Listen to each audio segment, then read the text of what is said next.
हरे कृष्ण।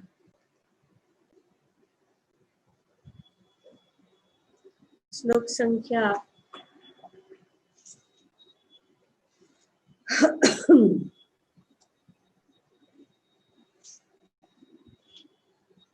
ये 4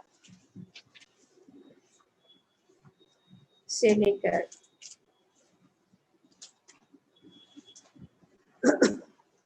4, 5 और 6 ये 3 श्लोक में भक्ति के मार्ग में साधु संघ के व्यवहार के विषय में बताया गया। किस प्रकार से एक भक्त और दूसरे भक्त के बीच में आदान प्रदान होना चाहिए, किस प्रकार से अनेक अनेक श्रेणियों के भक्त है और उन अनेक अनेक श्रेणियों के भक्तों को हमें किस प्रकार सम्मान करना चाहिए।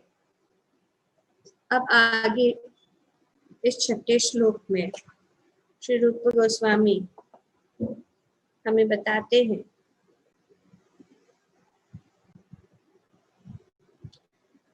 कि अपनी मूल कृष्ण भावनामृत स्थिति में रहते हुए शुद्ध भक्त अपने आप को शरीर नहीं मानता है।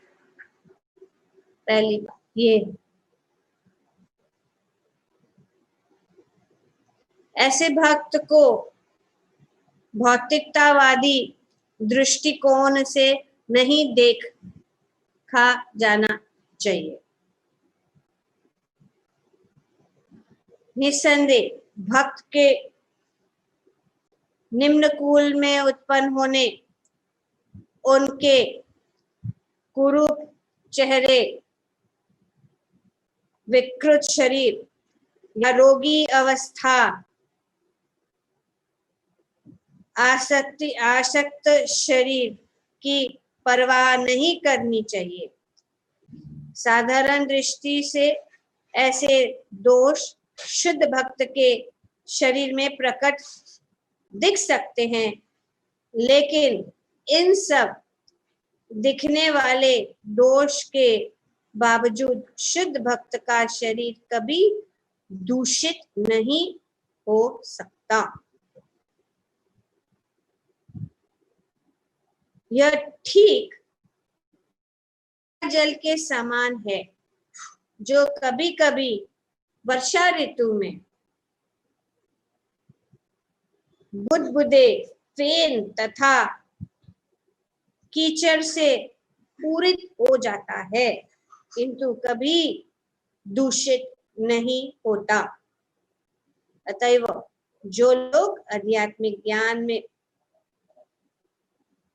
उन्नत है, वे जल की अवस्था का विचार किए बिना गंगा में स्नान करते हैं।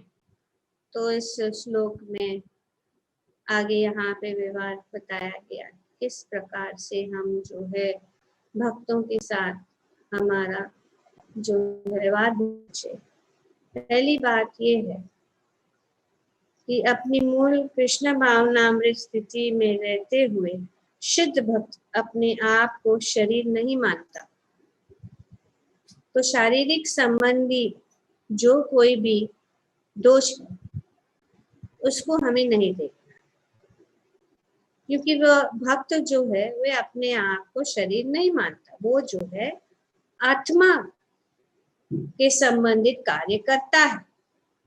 शुद्ध भक्ति जो कि आत्मा की क्रिया है, शुद्ध भक्ति क्या है?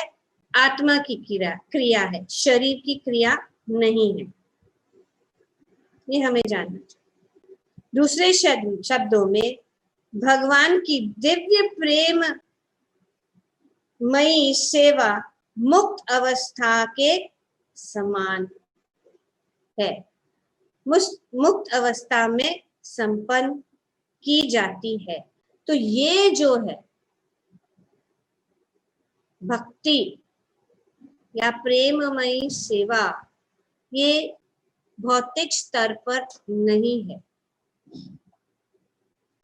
क्योंकि भक्ति जो है ये आत्मा की क्रिया है, शारीरिक क्रिया नहीं।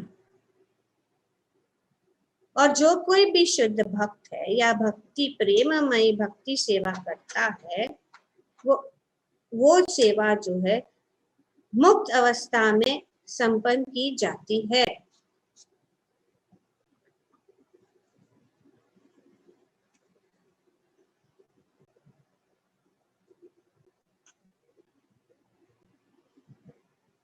यहाँ पे बताया गया है कि दो अवस्थाएं हैं। यदि चेतना को भौतिक भोग की ओर लक्षित किया जाता है तो वह भौतिक चेतना है।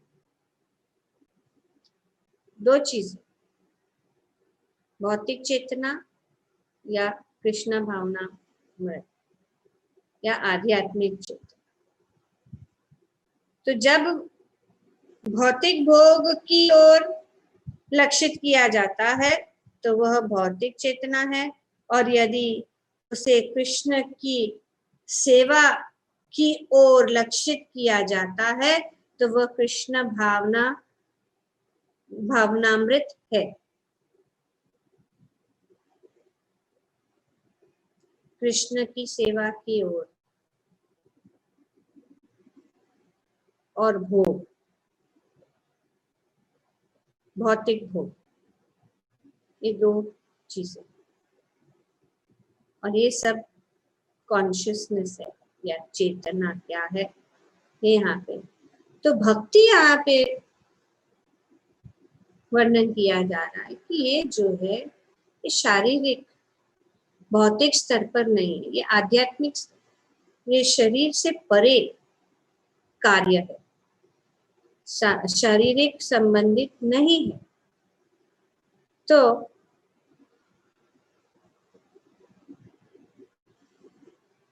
जब हम भक्तों से मिलते हैं तो कैसे होना चाहिए, क्या होना चाहिए, हम क्या देखना है? उनकी बाहरीय जो अपीयरेंस है, जो बाहरी रूप से जो दिखाई देता है, उसको हमें नहीं स्वीकार, उसको ही देख के हमें जज नहीं करना, उसको ही देखकर हमें निर्णय पे नहीं आना है कि ये भक्त ऐसा है या वैसा है। क्योंकि जो बाहरी, क्योंकि भक्ति जो है अंदर की बात, भक्ति जो है वो आत्मा के संबंधित है, शरीर से संबंधित नहीं है। ऐसे भक्त को भौतिकवादी दृष्टिकोण से नहीं देखा जाना चाहिए। तो दृष्टिकोण क्या होना चाहिए? भौतिक दृष्टिकोण से नहीं है। जो भक्त है भगवान की भक्ति कर रहा है, और हमने देखा पिछले श्लोक में अन्य श्रेणियों के भक्तों का वर्णन किया जाता है। सभी को हमें आदर देना है। निस्संदेह भक्त के निम्न कुल में जन्म लेना, उनके कुरूप चेहरे, विकृत शरीर या रोगी अवस्था,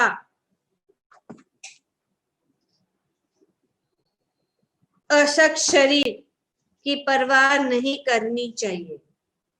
ये सब चीजें नहीं देखनी चाहिए, क्योंकि पॉइंट टू बी रिमेम्बर्ड क्या है? पॉइंट ये है कि भक्ति जो है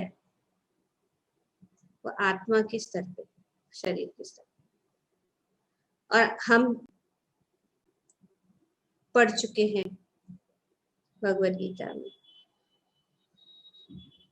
कि आत्मा को कुछ भी छू नहीं सकता। आत्मा का स्वरूप ये कि सच्चिद आनंद।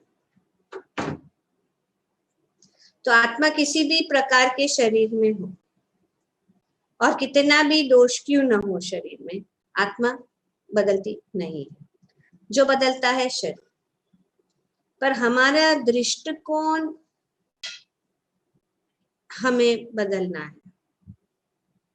और जब हम अपनी दृष्टिकोण को बदलेंगे, आत्मा के स्तर पर हम आ जाएंगे, तो हम जो है इस प्रकार से जो है हम भेदभाव नहीं करेंगे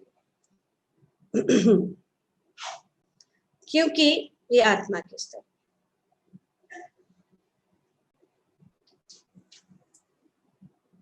साधारण दृष्टि से एक दोष शुद्ध भक्त के शरीर में प्रकट दिख सकते हैं, लेकिन इन सब दिखने वाले दोष के बावजूद शुद्ध भक्त का शरीर कभी दूषित नहीं हो सकता,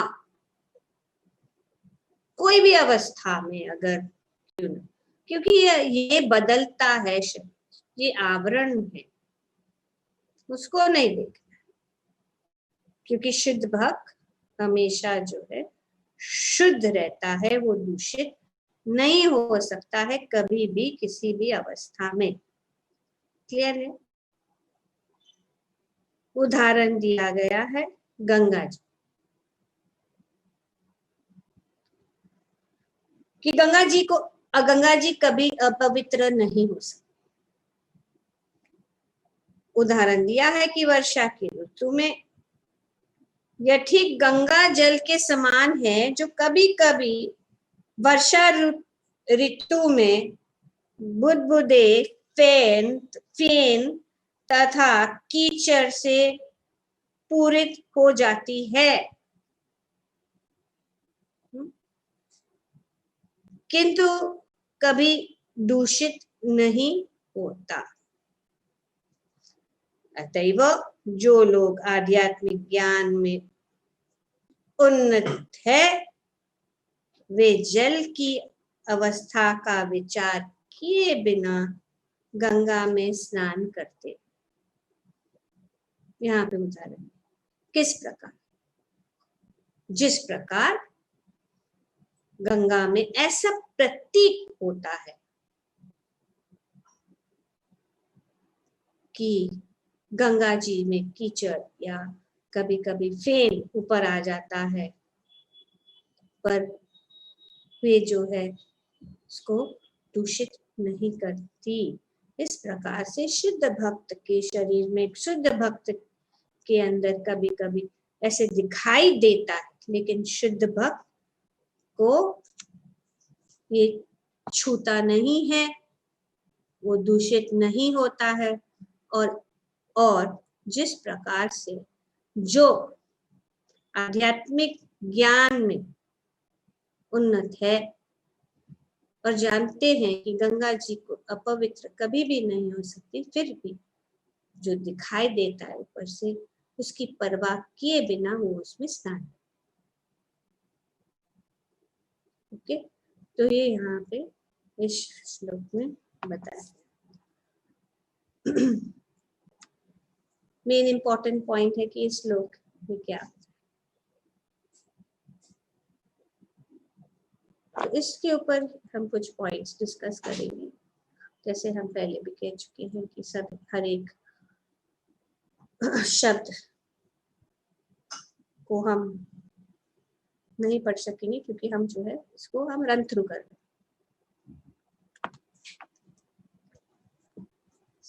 I can't read actually, I can't see.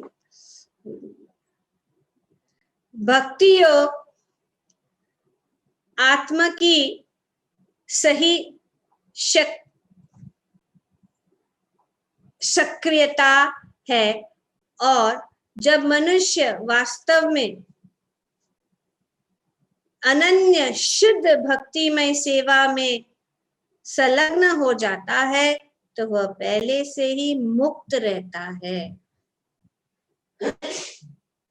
तो भक्ति योग आत्मा का सही सक्रियता है, और जब मनुष्य वास्तव में अनन्य शुद्ध भक्ति में सेवा में संलग्न हो जाता है, तो वह पहले से ही मुक्त रहता है। तो जो कोई भी भक्ति योग में मार्ग पे आ गए, भक्ति योग या भक्ति के मार्ग कोई भी जब आ जाता है तो वो जो है पहले से ही मुक्त रहता है, ऑटोमेटिक मुक्ति निश्चित। कृष्ण का भक्त कभी भौतिक दशा से लाइट ऑन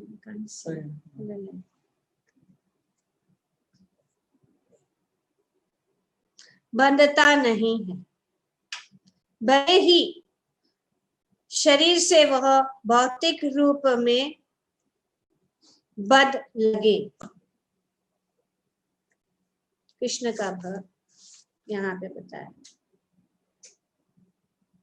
कभी भौतिक दया में बांधता नहीं, वो बंधन से मुक्त हो क्योंकि वो मुक्त है।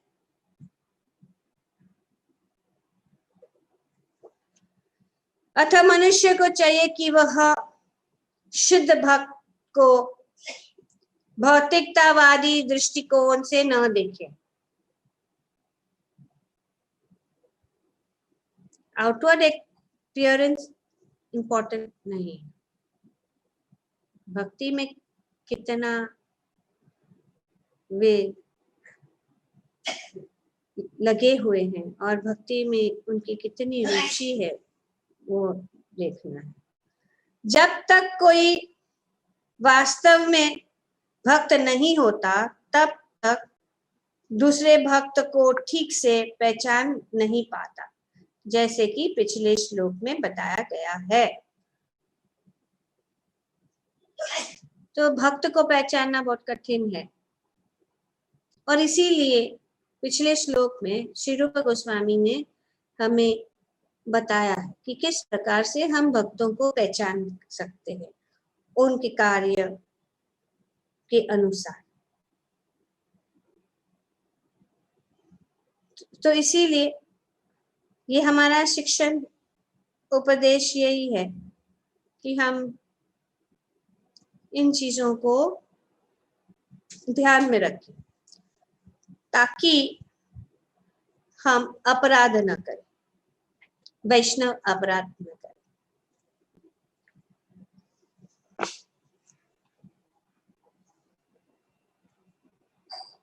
किसी को शुद्ध भक्त के शारीरिक दोषों की आलोचना नहीं करनी चाहिए। तो ये आलोचना, see how he's dressed, see how he's walking, see how he's talking, see how he looks, ये सब बाहरी है। उसे क्या करना है, कैसा दिख रहा है, कैसा चल रहा है, क्या पहनना है, क्या नहीं पहनना है, कैसा है, क्योंकि हम सिर्फ बाहर से ही देखते हैं और हम पता नहीं उच्च श्रेणी का भक्त अपने आप को एक्चुअली ढके हुए रखता है, कभी भी अपनी भक्ति का ये प्रदर्शन नहीं करता, दिखावा नहीं करता। तो हमें कठिन है कभी कभी पहचानने के लिए, इसीलिए हमें यहाँ पे सावधानी से सावधान कर किया जा रहा है। हम बाहर ये, क्योंकि पहला पॉइंट ये जो पहले ही लाइन में बताया गया है कि भक्ति जो है आत्मा का स्तर की बात है, शारीरिक। तो इसीलिए हमें जो है शारीरिक दोष की आलोचना नहीं करनी चाहिए। यदि ऐसे दोष हो भी तो उनकी अपेक्षा कर देनी चाहिए। जिस बात पर ध्यान देना चाहिए वह है शुद्ध भक्ति या परमेश्वर के प्रति शुद्ध सेवा और यह गुरु का मुख्य कार्य है। तो ये गुरु का कार्य है कि सबको भक्ति में लगाना। यदि हम वैष्णव के शारीरिक दोषों पर ध्यान देते हैं तो यह समझ लीजिए कि हम वैष्णव के चरण कमलों पर अपराध कर रहे हैं।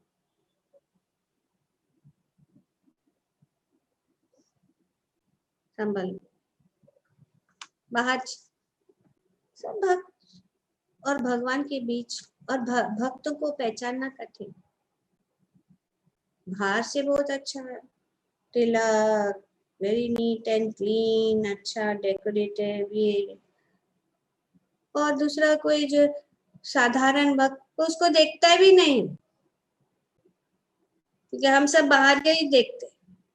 ऐसा दृष्टिकोण नहीं होना चाहिए, समदर्शी, जो इसीलिए पहला ही इस श्लोक के पहले ही लाइन में बताया गया है कि हमें जो है सभी का आदर करना चाहिए। जो भगवान का नाम ले रहा है, जिसने भगवान का एक बार भी नाम लिया उसका आदर करना चाहिए। देखो कितने लोग घूम रहे हैं, कितना कोशिश किया जा रहा है सबको बोलो हरि नाम, क्या उनके मुख से निकलता है नाम? ये आसान नहीं है, सब लोग नहीं ले सकते हैं। देखते हैं, सुनते हैं, भक्त लोग प्रचार करते हैं, कीर्तन करते हैं, लोगों को बोलने के लिए कितना प्रोत्साहन करते हैं, लेकिन उबद फिर बार बार कीर्तन में बोलना है, बोलो बोलो, फिर बोलो, फिर थोड़ा कभी कभी भक्त लोग भी बैठे रहते, कभी कभी कीर्तन में साथ साथ में गाएंगे तो बोलो बोलो, फिर जागरूक कर, हाँ फिर चलो एटलीस्ट जागरूक हो गए। इन बागी के लोग इतना, हमको अनुभव है अभी, इतना सारा सालों से घर घर में जाके कीर्तन कर रहे, मेला कर रहे, ये कर रहे, लेकिन कितने लोग नाम है। तो ये बहुत बड़ी चीज है। और भी किसी ने भगवान का नाम लिया और भगवान का नाम लेना शुरू कर दिया तो समझ लेना चाहिए कि मुक्ति के मार्ग पे। तो इसीलिए बाकी के चीजों को नहीं देखना है। गुरु के सामने एकदम अच्छे तैयार होके पहला प्रश्न पूछेगा, हमने ट्रेनिंग खुश हो गया आपका तैयार होने, खुश हो गया, पहला क्वेश्चन वही होएगा। तो हिम्मत है तो जाने का। अभी आते हैं महाराज भी आएंगे, आते हैं कभी भी, पहला प्रश्न है how many people are chanting 16? So यही मौन है ना, 16 राउंड कौन सा चैंटिंग कर रहा है? वही है हमारे आभूषण। ये बाहर के आभूषण ज्यादा देर नहीं चले, और फिर हम वही देखते हैं और हम सोचते यही है। अगर हम अच्छे से नहीं तैयार होंगे या अच्छे से नहीं बात करेंगे, कोई भक्त है जो भगवान की भक्ति में इतना लीन है, बस भगवान का स्मरण में लगा, किसी से ज्यादा बात नहीं करता। तो इसीलिए यहाँ पे बताया गया है कि जो शिक्षित है, आध्यात्मिक ज्ञान जो जिसको ज्ञान है वो पहचान सकता है। तो इसीलिए हमें उस दृष्टिकोण हमारी किस प्रकार से होनी चाहिए यहाँ पे बताइए। यदि हम वैष्णव के शारीरिक दोष पर ध्यान देते हैं तो यह समझ लीजिए कि हम वैष्णव के चरण कमलों पर अपराध कर रहे हैं। वैष्णव के चरण कमलों पर किया गया अपराध अत्यंत गंभीर है, पूरा भक्ति को नष्ट कर देगा, पूरे भक्ति के जो पौधे को कुचल देगा। एकदम क्षण में हम समझ सकेंगे कि हमारी भक्ति में बदलाव आ गया। निसंदेह श्री चैतन्य महाप्रभु ने इस अपराध को हाथी माता अर्थात उन्मत्त हाथी का अपराध कहा है। Mad elephant offence. उन्मत्त हाथी, एक उन्मत्त हाथी विनाश कर सकता है,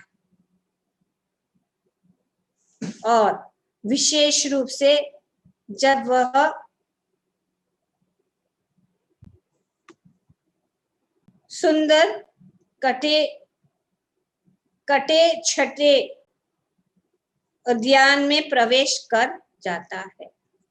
ये पूरा अच्छा सा फील्ड है, में आते हैं, पूरा नष्ट कर। ब्यूटीफुल गार्डन, ब्यूटीफुल प्लेस, सुंदर बगीचा, अगर हाथी, उन्मत्त हाथी उसमें आ जाए तो उसका पूरा नष्ट। तो हमारा ब्यूटीफुल भक्ति, हमारी अच्छी साधना, हमारा सब सेवा, सब जो है इस वैष्णव अपराध से नष्ट हो जाता है। अतएव मनुष्य को अत्यंत सावधान रहना चाहिए कि उसे किसी वैष्णव के प्रति अपराध न हो। प्रत्येक भक्त को put this light on. Put this light on. I can't see. The print is so small. Thank you. अतएव मनुष्य को अत्यंत सावधान रहना चाहिए कि उससे किसी वैष्णव के प्रति अपराध न हो। ये सावधान, ये हमारी ओर से भी कंट्रोल है, हमें अपने आप को कंट्रोल। वाचोगे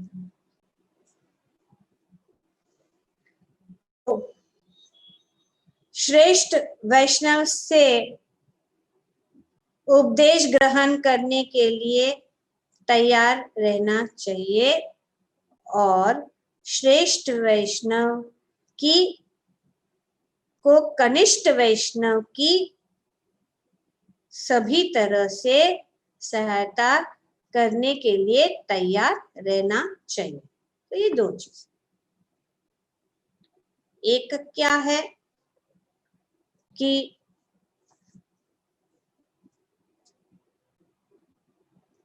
उच्च श्रेणी के भक्त से उपदेश ग्रहण करने के लिए तैयार रहना चाहिए। प्रत्येक भक्त को श्रेष्ठ वैष्णव से उपदेश ग्रहण करने के लिए तैयार रहना चाहिए। और फिर श्रेष्ठ वैष्णव का कर्तव्य क्या है? श्रेष्ठ वैष्णव का कर्तव्य है कि कनिष्ठ वैष्णवों की सभी तरह से सहायता करने के लिए तैयार होना चाहिए।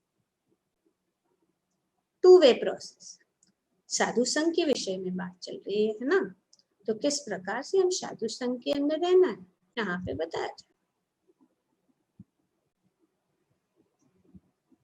कृष्ण भावनामृत में अपने आध्यात्मिक विकास के अनुसार ही कोई किसी के से श्रेष्ठ या निष्कृत होता है।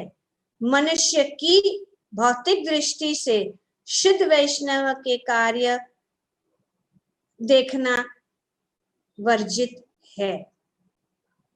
तो हमें जो है ये भौतिक दृष्टि से शुद्ध वैष्णव के कार्य देखना वर्जित है। विशेष रूप से नवदीक्षित द्वारा शुद्ध भक्त को भौतिक दृष्टि से देखा जाना अत्यंत हानिप्रद है।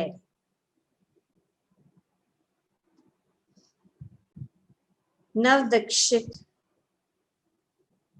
तो नवदीक्षित द्वारा इस जजिंग शुद्ध भक्त, ये हानिकारक।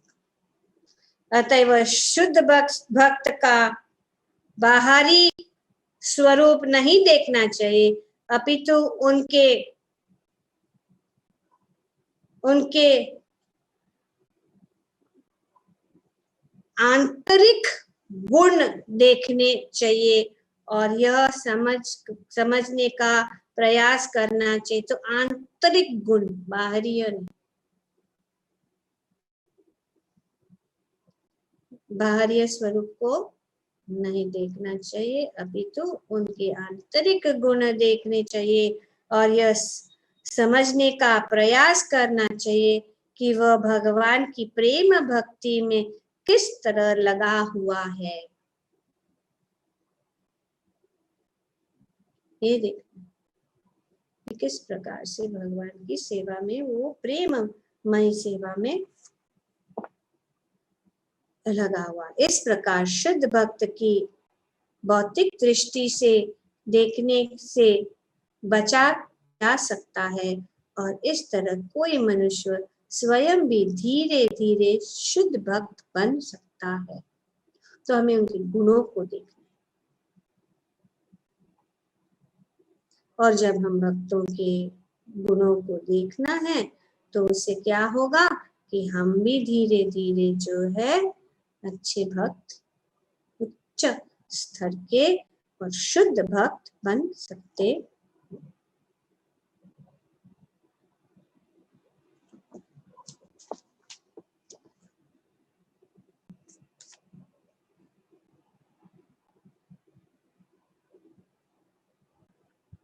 एक शक्ति संपन्न व्यक्ति को भगवान की गोपनीय सेवा में वास्तव में संलग्न है, उसे सामान्य व्यक्ति नहीं समझना चाहिए, क्योंकि यह कहा जाता है कि जब तक कोई कृष्ण द्वारा शक्तिप्रद न हो तब तक वह सारे संसार में कृष्ण भावनामृत आंदोलन का प्रसार नहीं कर सकता। कभी कभी ईर्ष्या होती है भक्तों के द्वारा, जो शक्ति संपन्न व्यक्ति जो भगवान की गोपनीय सेवा में वास्तव में संलग्न है, उसे सामान्य व्यक्ति नहीं। क्योंकि यहाँ पे प्रभुपाद जी बताते हैं कि कोई कृष्ण द्वारा शक्तिप्रद न हो तब तक वह सारे संसार में कृष्ण भावनामृत आंदोलन का प्रसार नहीं कर सकता। जब तक भगवान की कृपा उनके ऊपर नहीं हो तब तक वो नहीं। भगवान की कृपा से ही हम जो कुछ भी करते हैं कर सकते हैं। भगवान का नाम, भगवान का गुण, भगवान की लीलाओं का प्रसार वही व्यक्ति कर सकता है जिसके ऊपर भगवान की असीम कृपा। गुरु कृष्ण प्रसादे बाय भक्ति लता बिच।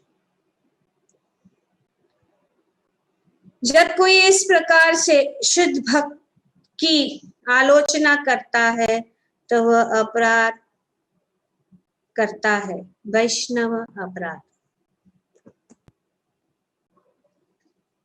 वैष्णव अपराध तब शुरू होता है जब हम ईर्ष्या करते, भक्तों के प्रति ईर्ष्या करते, उनके गुणों को नहीं, या उनके गुणों को देखकर हम जो है उत्साह के बजाय हम क्या करते हैं, हम उनसे ईर्ष्या करते हैं और ये एक प्रकार का वैष्णव अपराध है। उससे हमारी भक्ति जो है नष्ट हो जाए और ईर्ष्या के कारण कुछ न कुछ बोल देते, कुछ बाधा कर देते, कोऑपरेशन नहीं देते, डाउट करना शुरू कर देते, अपराध करना शुरू कर देते, क्योंकि हम पहचान नहीं सकते। जैसे कि यहाँ पे बताया कि गोपनीय से भक्त और भगवान के बीच में और गुरु के बीच में जो एक भक्त का जो गोपनीय संबंध है और गोपनीय जो व्यवहार है उसको नहीं समझ। तो इसीलिए ये आचरण पहले ही शुरू, इसके लिए पहले ही फर्स्ट स्टेप ये उपदेश अमृत है। पहले भगवान के विषय में ईशोपनिषद, उसके बाद में हमारा आचरण। तो जब ये दोनों चीज होती है तो जैसे जैसे हम आगे बढ़ते हैं तो हम अपनी भक्ति में स्मूथली सेल होंगे, स्मूथली सेल होंगे, बाधाएं नहीं आएंगे और हम अपने आप को अच्छी तरह से संयमित रूप से भक्ति और हमारी साधना जो है अच्छी तरह से कर सकते। अतएव प्रत्येक व्यक्ति को सतर्क रहना चाहिए कि वह शक्ति उत्पन्न वैष्णव या शुद्ध वैष्णवों के प्रति ईर्ष्यालु न हो।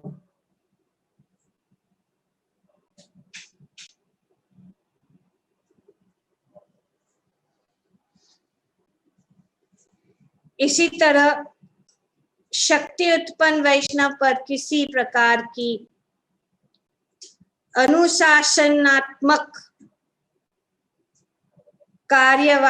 कार्यवाही का सोचना भी अपराध है। अभी ये अपराध, उसके ऊपर कार्रवाई करो, मैं दोष, ये नहीं करना। उसे उपदेश देना या उसकी त्रुटियों में सुधार करने का प्रयास करना अपराध पूर्वक है।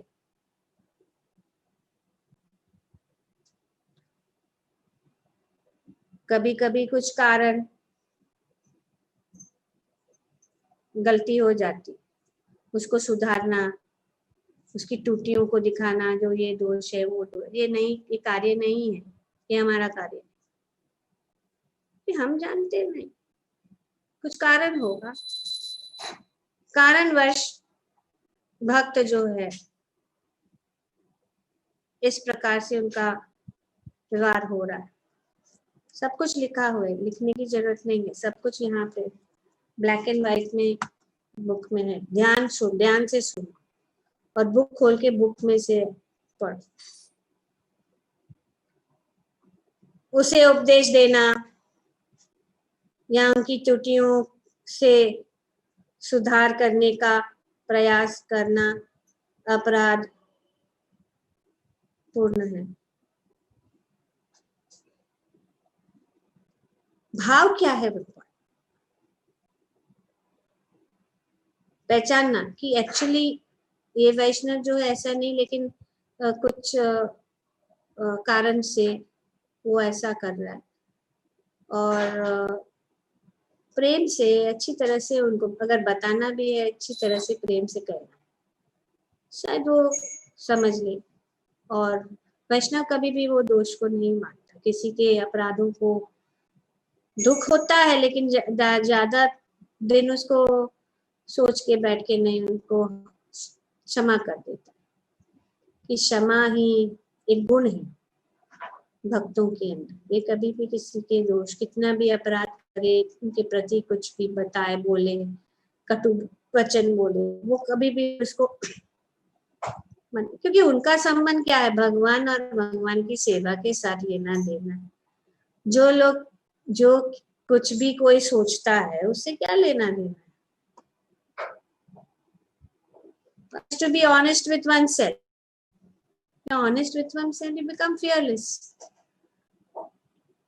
जब हम सत्य के मार्ग पे चल रहे हैं और हम सत्य को मानते हैं तो ये हमें अभय बना देता है। तो हमें किसी जो कुछ भी जब हमारा कोई निजी स्वार्थ नहीं है, किसी का कोई निजी स्वार्थ नहीं है, तो उसे कोई अगर दोष भी दे तो भक्त उसको स्वीकारता नहीं है। उसको अगर उसको बता भी दे तो क्षमा मानेंगे, सॉरी इनको ऐसा ऐसा, कभी भी सोचता नहीं है।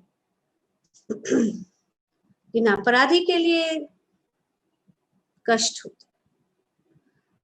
और ये हमें क्यों बच के रहना, क्योंकि संग में रहने के लिए ये यहाँ पे बहुत जरूरी है। क्योंकि संग पहले दुर्लभ है, संग दुर्लभ है। हम ऐसे सब जो गुण हमारे अंदर है जो हमें दूषित कर देता है, तो संग से हम निकल जाए। और संग से अगर हम दूर हो जाएंगे तो हमारे लिए ही सबसे बड़ा हानिकारक चीज है। इसीलिए सावधान ही रहना अच्छा। और अगर कुछ बात हो भी गई है तो भूल लेना चाहिए, संग में रहना है। अगर संग से बाहर निकल गए तो पतन भी हो। और अगर ऐसा व्यवहार है तो अगर एक संघ को छोड़ के दूसरे संघ में भी जाएगा, वही होने वाला है। तो इससे अच्छा है जिस संघ में रह रहे अगर कुछ भी चीजें है उसके साथ साथ चलाना चाहिए और सावधानी से इस मार्ग पे हमें चलना चाहिए। ये शिक्षण हमें पहले से यहाँ पे श्री रूप गोस्वामी और श्री प्रभुपाद जी हमें देते हैं।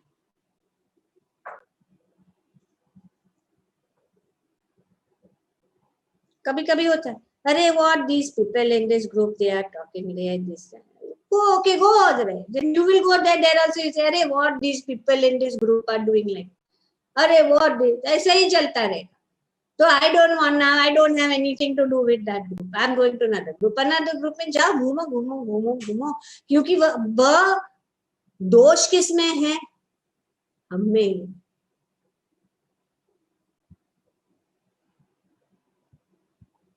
और जो दोष हम में है वो हम दूसरों में सोचते कि उनमें भी एक,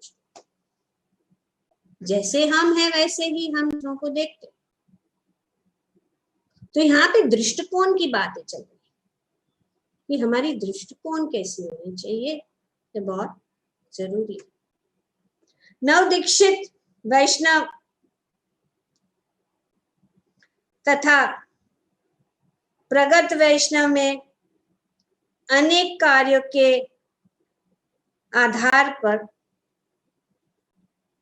अंतर किया जा सकता है। प्रगत वैष्णव सदैव गुरु पद पर स्थित होता है और नव दीक्षित सदैव उनका शिष्य माना जाता है। ये प्रगत वैष्णव गुरु के पद पे और नव दीक्षित शिष्य। शिष्य का अर्थ क्या है? शिष्य का अर्थ ये है जो नियम का पालन करे।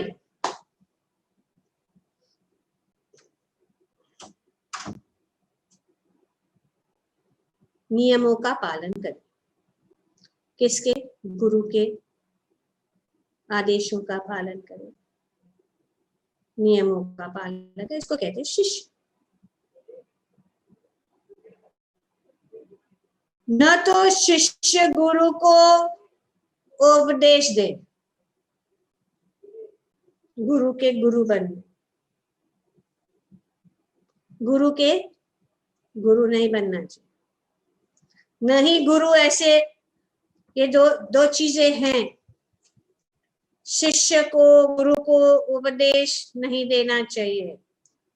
गुरु के सामने कितना भी तुम ज्ञानवान, पढ़े लिखे, महान, बड़ा भक्त है, गुरु के सामने हमेशा नम्रता।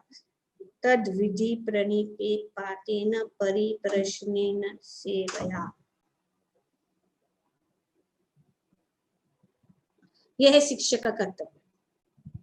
शिष्य का कर्तव्य क्या है कि गुरु के सामने वो ज्यादा दिखावा न करे या उपदेश। कभी कभी बहुत नजदीक संबंध हो जाता है गुरु उनके साथ बहुत, लेकिन फिर गुरु को उपदेश देना शुरू, फिर हम सोचने हम गुरु से भी बढ़कर, देखो हम उनको एक कर। तो ये यहाँ पे बताया, नहीं गुरु ऐसे व्यक्तियों को उपदेश ग्रहण करे जो उनके शिष्य नहीं है। तो जो शिष्य नहीं है उनके उपदेश नहीं देना चाहिए। गुरु को जो उनका शिष्य है उनको उपदेश नहीं देना चाहिए। जो शिष्य है, शिष्य मतलब नियमों का पालन करने वाला, जो नियमों को पालन करने के लिए तैयार है, उसको उपदेश, उसको करेक्ट कर सकते, दूसरा व्यक्ति को नहीं, जो उनके शिष्य नहीं। तो इसीलिए गुरु का उद्देश्य क्या है कि सभी को भगवान के धाम वापस ले,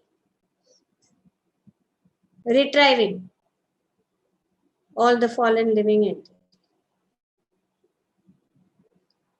और कोई अगर इस मार्ग में ढीला हो जाए तो थोड़ा गुरु को उसको धक्का देना पड़ता है आगे बढ़ने के लिए। तो उद्देश्य यही है, वो हमारे लिए लाभदायी है।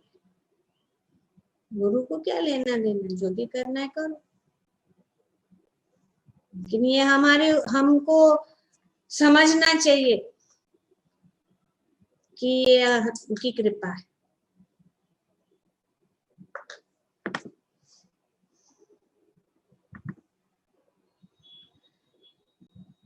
तो इस छठे श्लोक में श्रील गोस्वामी के उपदेश का यही सार है, जिस तक कंक्लूजन।